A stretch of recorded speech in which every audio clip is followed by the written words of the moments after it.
காசிநாட்டு ராஜா புத்திராங்க அவர் ஒரு நாள் ஃப்ரெண்ட்ஸு கூட சேர்ந்து வேட்டையாட போவாங்க. அதில் புலியை வந்து ஒரு மாடு சாவடிக்கிறதுக்காக வரும்போது புலியை அடிக்கும் போது இந்த மாடு இறந்துடுச்சு. மாடு இறந்த போச்சுன்னு சொல்லிட்டு இவர் ஃப்ரெண்ட்ஸுக்கிட்ட சொல்லிட்டு நான் கோவாத்தியை பண்ணிட்டேன், அதனால போய் புண்ணியம் தேடிட்டு வரேன், எங்கே முடியுதோ அப்போ போயிட்டு வந்துடுறான்னு சொல்லிட்டு கிளம்பி வந்துடுவார். ஒவ்வொரு சாமிக்கிட்ட போவார், இன்னும் முடியாது. இவர் வந்து அப்போ வந்து இவருக்கு ஒரு 20-25 வயசு இருக்கும் இவருக்கு. அந்த இடத்துல பார்க்கும்போது இவர் உருவம் பார்த்தோம்னா அவங்களுக்கு ஒரு மனசில் திருப்தி. முடித்தோடனே சாமி இந்த மாதிரி நான் ஒரு புளியை வெட்ட போனால் அது மாடு பட்டு மாடு செத்து போச்சு, அந்த கோவா தேப்பாமல் நாங்கள் எப்படி போவோம்னு சொல்லுவார் கேட்பாரு. அதுக்கு அவர் சொல்லுவார், இந்த ஜென்மத்தில் உனக்கு போகாது, நீ வீட்டுக்கு போய் ராஜா நாடு ஆளுட்டு அடுத்த ஜென்மத்தில் ஒரு முஸ்லீம், அதாவது பெட்டெல்லாம் தைக்கிறாங்க இல்லையா, இந்த குடும்பத்தில் ஜென்மிப்பானி, அப்போ வந்து அவனுக்கு மோட்சம் கிடைக்கும் அப்படின்னு சொல்லுவார். அதுக்கடுத்து இவர் வந்து அடுத்த ஜென்மத்தில் சித்தையா வந்து இவங்க வீட்டில் பிறந்துடுவார். ஒரு மாமா பொண்ணு தான் கல்யாணம் பண்ணோம். அதுக்காக மெட்டீரியல் வாங்கிறதுக்காக போகும்போது அங்கே வந்து பிச்சைக்காரனை பார்த்துட்டு இந்த ஏழைங்களில் பார்க்கும்போது எனக்கு ஒரு மாதிரி ஆகிடும். அதில் பியர்ப்பா அந்த பொண்ணு வந்து ஏன் இந்த மாதிரி இருக்கான்னு சொல்லிட்டு சரி கிளம்பலாமான்னு சொல்லி கூப்பிட்டு வந்துடும். பாதி வழியில் வரும்போது இருட்டிடும், ஒரு சத்திரத்தில் படுத்துருவாங்க. நைட்டில் வந்து மிட் நைட்டில் எழுந்திரிச்சு போயின்னு இருப்பார். அந்த இடத்துல ஒரு வெளிச்சம் வந்து சித்தையா வான்னு சொல்லி கூப்பிட்ற மாதிரி இருக்கும். அவர் போயிடுவார், போய்ட்டு பிரம்மகார்கிட்ட வந்துடுவார். வந்தோடனே அவர் சொல்லார், சித்தையா நீ முஸ்லீமு, எங்கள் அப்பா அம்மா தெரிஞ்சனா விட மாட்டாங்க, ராஜா முஸ்லீம் தான் விட மாட்டாரு, நீ போயிடப்பான்னு நான் போக மாட்டேன், உங்கள் கால் வச்சு நான் போக மாட்டேன்னு சொல்லி சொல்லி அவங்க பசங்களோட வெட்ட விட அசைய மாட்டார், அப்படியே இருப்பார். அவன் மாமா வந்து கூப்பிடுவான், அவங்க அம்மா அப்பா வந்து கூப்பிடுவாங்க, நான் வரமாட்டேன் அப்படி சொல்லி வச்சுருவேன். அவங்க மாமா வந்து ராஜாக்கிட்ட போய் கம்ப்ளைண்ட் பண்ணுவார், இந்த மாதிரி ஒரு விஸ்வபிராமணன் கிட்ட போயிட்டு சிஷ்யனாக சேர்த்துருக்கான், அதை வந்து நம்ம ஆளுங்கள்லாம் மாற்றுறாரு அப்படின்னு சொல்லி சொல்லுவான். ராஜா வந்து சொல்லுவார், சிஷ்யன் சொல்லுவான், இல்லை குருஜி அப்போ நான் தானே பண்ணேன், நானே போகிறேன்னு சொல்லிட்டு போவாங்க. போய்ட்டு நிற்பார். அவங்க மாமா மந்திரிகள்லாம் கேட்பாங்க, ஏன் ஒரு ராஜாவுக்கு வந்து நமஸ்காரம் பண்ண தெரியாது உங்களுக்கு? இப்போ சொல்லுவார், இந்த நமஸ்காரத்துக்கு ஏற்ற சக்தி வந்து குருநாதரை தவிர வேறு யாருக்கும் இல்லை அப்படின்னு சொல்லுவார். சொல்லும்போது அப்படியா எப்படி அது எப்படின்னா ஒரு பரங்கள் கொண்டு வந்து நான் காட்டுறேன் சொல்லிட்டு குரு நினச்சிட்டு சலாம் பண்ணுவார், தூக்கெல்லாம் செஞ்சிடணும். சிஷ்யனுக்கு போன கொஞ்ச நாளே சிஷ்யனுக்கே இவ்வளோ பவர் இருந்ததுன்னா இப்போ குருக்கு எவ்வளோ பவர் இருக்கும், அதனால் குரு வந்து நான் பார்க்கணும் அப்படின்னு சொல்லிட்டு சொல்லுங்கள் நான் கூப்பிட்டு வரேன்னு சொல்லுவார். அவர் சொல்லிவிட்டு அப்புறமா ஒரு நல்ல ராஜா இந்த பல்லக்கெல்லாம் அனுப்புவார். பல்லக்கெல்லாம் அனுப்பும்போது பல்லக்கோட குரு வந்துடுவார். வரும்போது அங்கே வந்து எல்லாம் சொல்லுவார். சொன்ன ராஜா என்ன பண்ணுவார், எனக்கு ஒரு சின்ன சந்தேகம் இருக்குதுன்னு சொல்லிட்டு பழங்களை கொண்டு வந்து பழத்துக்கு பதிலாக மாம்சமாக கொண்டு வந்து வைப்பார். அப்படி தெரியும் இல்லையா, மேலே கொஞ்சம் தெளிச்சு இதே அந்த பழங்களை கொண்டு போய் எல்லாருக்கும் கொடுத்துருன்னு சொல்லுவார். திறந்து பார்த்தாலாம் பழமாக தான் இருக்கும், மாம்சமாக இருக்காது. அதுக்கடுத்தது இவர் ராஜாவுக்கு இன்னொரு குறை இருக்கும், எப்படி உண்மையாக இல்லை ஏதாவது மந்திரம் தந்திரம் பண்ணுறாரான்ட்டு. அவர் மனசில் நினச்சது இவர் சொல்லுவார், இந்த மாதிரி நினைக்கிறேன், நான் ப்ரூவ் பண்ணோம், அவ்வளோதானே நாளைக்கு காலையில் கிரவுண்டில் ஒரு இது மாதிரி கட்டுங்க, பந்தல் மாதிரி கட்டிட்டு அதை மூடிடுங்க, அதில் வந்து குதிரை நிற்க வைங்க அப்படின்னு சொல்லுவார். சொல்லிவிட்டு மறுநாள் காலையில் ஜனங்கள்லாம் உள்ளே போய்ட்டு அந்த குதிரை வயத்தில் இருக்கிற குழந்தை கட்டுவார். அந்த குழந்தை நெத்தியில் போட்டு முதல்ல சொல்லியிருப்பார். அதே போல் குழந்தை இருக்கும். ஐயோ நம்பாமல் நான் குதிரையை சாவடிச்சிட்டேன் சொல்லி வருத்தப்படுவார். பயப்படாத, குதிரை நான் சாவலை, திருப்பி வந்து அந்த குழந்தை உள்ள வச்சு திருப்பி குதிரை தட்டி எடுத்து கூட்டு வந்துட்டு அந்த மாதிரி சக்தி வாய்ந்தவர் அவர். அவரே சொன்னது தான், பிரிட்டிஷ் இந்த ஆட்சி போய்ட்டு பிரிட்டிஷ் ஆட்சி வரும், அதை வந்து காந்தி என்றவர் வந்து சுதந்திரம் வாங்கி தருவார். அதுக்கடுத்தது இந்திரா காந்தி ராஜ்யம் ஆளுவாங்க, பைலட்டு ராஜ்யம் நாடு ஆளுவார். அதுக்கடுத்தது வந்து 3 ராஜாக்கள் ராமாக்கள் ஒரே நேரத்தில் ஆட்சிக்கு வருவாங்க. சுனாமி வரும், கரோனா வரும் எல்லாம் சொன்னதான் அவர் தான்.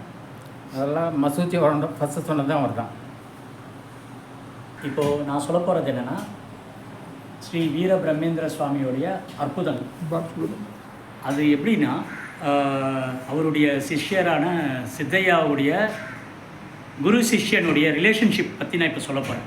அது எப்படின்னா, சித்தையா வந்து கூட இருக்கிற சீடர்கள்லாம் என்ன பண்ணுவாங்கன்னா, என்ன சித்தையாக்கே வந்து நிறைய உரிமைகள் கொடுக்குறீங்க, எங்களுக்கெல்லாம் ஏன் கொடுக்க மாட்டேன்றீங்க அப்படின்னு சொல்லும்போது, நீங்கள்லாம் வந்து இன்னும் நீங்கள் தயாராகணும், இன்னும் தயாராகிற நிலைமையில் இல்லை நாங்கள் தயாராக தான் இருக்கிறோம், நீங்கள் சொல்லுங்கள், அது எந்த பரீட்சைனாலும் நாங்கள் வந்து பார்த்துக்குறோம் அப்படின்னு சொல்லும்போது, சரி நாளைக்கு காலையில் நம்ம காட்டுக்கு போகிறோம், காட்டுக்கு போகும்போது நான் சொல்கிறேன் அப்படின்னு சொல்லுவார். சரி ரைட்டு நானும் ரெடியாக இருக்கிறேன் அப்படின்னு சொல்லிவிட்டு ஒரு 6-7 சீடர்களோட பிரம்மகார் வந்து காட்டுக்கு போவார். காட்டுக்கு போகும்போது என்ன ஆகும்னா, போகிற வழியில் ஒரு நாய் இறந்து கிடக்கும். எப்படி இறந்து கிடக்கும்னா, புழு பூச்சியோடு சேர்ந்து இறந்து கிடக்கும்.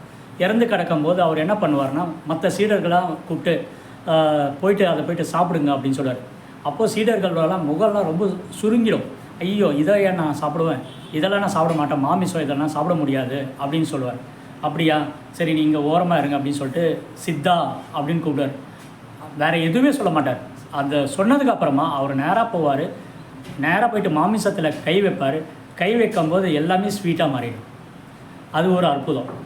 ரெண்டாவது அற்புதம் என்னென்னா, இவர் வந்து குழந்தை பருவத்தில் இருக்கும்போது அச்சமாம்பான்ட்டு அவங்களோட இடத்துல வந்து மாடு மேய்க்கும் சிறுவனாக வந்து வேலை பண்ணின்னு இருப்பார். ஏன்னா போஜனம் வேணும் இல்லையா, அதுக்காக அவங்களுக்கும் வந்து ஆள் வேணும்னு சொல்லிட்டு இவரை வந்து மாடு மேய்க்கிற சிறுவனாக பிளான் பண்ணுவாங்க. சரி ரைட்டு நீங்கள் மாடு மேய்ங்க அப்படின்னு சொல்லுவார்.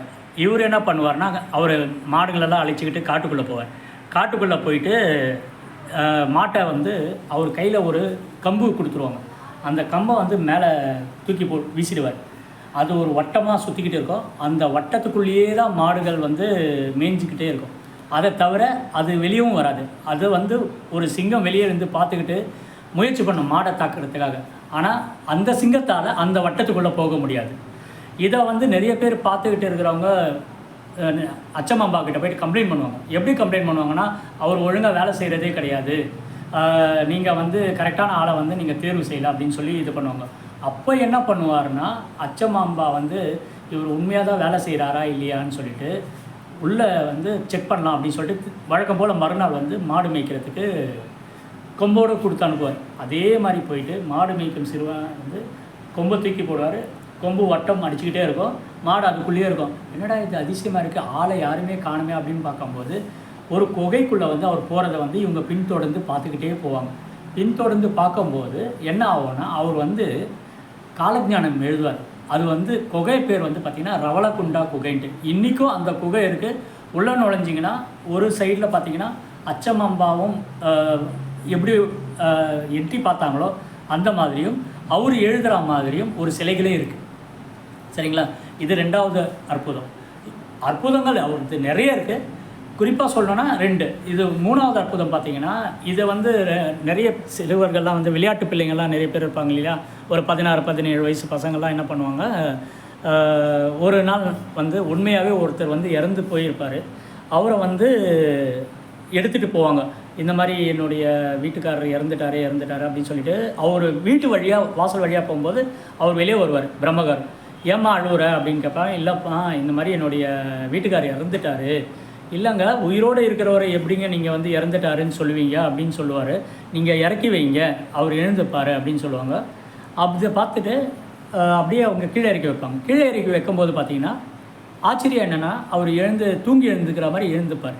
இதை பார்த்துட்டு அந்த ஊரில் இருக்கிற விளையாட்டு பசங்கள்லாம் என்ன பண்ணுவாங்கன்னா, இவர் வந்து ஏமாத்துக்காரர் தான், அவரை நம்ம ப்ரூவ் பண்ணுவோம் அப்படின்னு சொல்லிட்டு ஒருத்தரை வந்து செட் பண்ணி அவரை படுக்க வச்சு படுக்க வச்சு கூட்டின்னு போகும்போது, நீங்கள் தான் எல்லா பிணத்தையும் வந்து நீங்கள் உயிர் பிச்சு கொடுக்குறீங்களே, இவங்களுக்கும் ஒரு உயிர் கொடுங்க, அவர் செத்துட்டார்ப்பா, நீ எடுத்து போய் அடக்கம் பண்ணிவிடு அப்படின்வாங்க. டேய், நான் சொன்னல இவர் வந்து ஏமாத்துறாருன்னு சொல்லிட்டு தட்டி பார்ப்பாங்க. அவன் உண்மையிலே செத்துருப்பான். ஐயோ சாமி, நான் வந்து பண்ணதெல்லாம் தவறு, நீங்கள் வந்து தயவு செய்து இதை மன்னிச்சிடுங்க, நீங்கள் உங்களை யாருன்ட்டு புரிஞ்சிக்காமல் நாங்கள் இந்த தவறு பண்ணிட்டோம், இந்த தவறுக்கு நீங்கள் என்ன தண்டனை வேணாலும் கொடுங்க, அவனை படுக்க விட்டு இருக்கிறவனை அவனை எழுப்பிடுங்க அப்படின்னு சொல்லிட்டு கையில் காலில் விழுந்து இது பண்ணும்போது எந்தெல்லாம் விளையாடணுமோ அதில் தான் நம்ம விளையாடணுன்றதுக்காக ஒரு அற்புதத்தை காட்டுவார். அப்போது என்ன பண்ணுவார்னா, அவரை வந்து எழுந்துப்பார், நீங்கள் தட்டி எழுப்புங்க, எழுந்துப்பாருன்னு சொல்லி தட்டி எழுப்புவாங்க, அவர் எழுந்துப்பார். இது 3வது அற்புதங்கள். அவரை பற்றி சொல்லிக்கிட்டே போகலாம். 4வது அற்புதம் சர்மா சார் சொன்னார், கக்கையாவுடைய மனைவி வந்து அவ்வளோ வீரபிரம்மகாருடைய பக்தை. அப்போது கக்கையா வந்து ஒரு நாள் குடிச்சிட்டு வரும்போது என்ன சொல்லுவார்னா, நீ எங்கே போயிட்டு வந்த அப்படின்னா, இந்த மாதிரி உபதேசம் இருந்துச்சு. உபதேசத்தில் என்ன சொன்னாங்கன்னா, எல்லா சக்கரத்துலேயும் வந்து நான் இருக்கிறேன் அப்படின்னு சொன்னாங்க. அப்படியா, எங்கெல்லாம் இருக்கிறாரு? கழுத்து பகுதியில் காட்டுவாங்க, மார்பு பகுதியில் காட்டுவாங்க, எல்லா பகுதியும் காட்டும்போது ஒவ்வொரு பகுதியாக வெட்டுவார். எங்கே இருக்கிறாரு காட்டுங்கன்ட்டு எல்லாத்தையும் வெட்டிட்டு கொஞ்ச நேரம் பார்த்தா அவருக்கு நினைவு வந்துட்டு, நம்ம மனைவியை நம்ம வெட்டிட்டோமே அப்படின்னு நினச்சிக்கிட்டு பிரம்மகார் காலில் போய் விழுவார். ஐயா, இந்த மாதிரி நான் பெரிய தப்பு பண்ணிட்டேன், இந்த மாதிரி அவளை வந்து நான் இது பண்ணிட்டேன் அப்படின்னு சொல்லும்போது, அவனை வந்து என்னப்பா மூட மாதிரி பண்ணிட்டேன், அவள் வந்து பக்தியில் வந்து அந்த மாதிரி சொல்லியிருக்கிறா அப்படின்னு சொல்லிட்டு, அவங்க வா நான் வர்றேன் அப்படின்னு சொல்லிட்டு போயிட்டு அவங்கள வந்து எல்லா பாகத்தையும் ஒருங்கிணைச்சி அவருடைய கமண்டலத்துலேருந்து தீர்த்தத்தை தெளிக்கும் போது பார்த்திங்கன்னா அந்த அம்மா உயிர் பிச்சு வருவாங்க. ஸோ அது ஒரு 4வது அற்புதம். அதுக்கப்புறமா பார்த்திங்கன்னா வேறு சொல்லிக்கிட்டே இருக்கலாம். இப்போது இந்த அற்புதங்கள் போதுமானது. நன்றி. நன்றி வணக்கம்.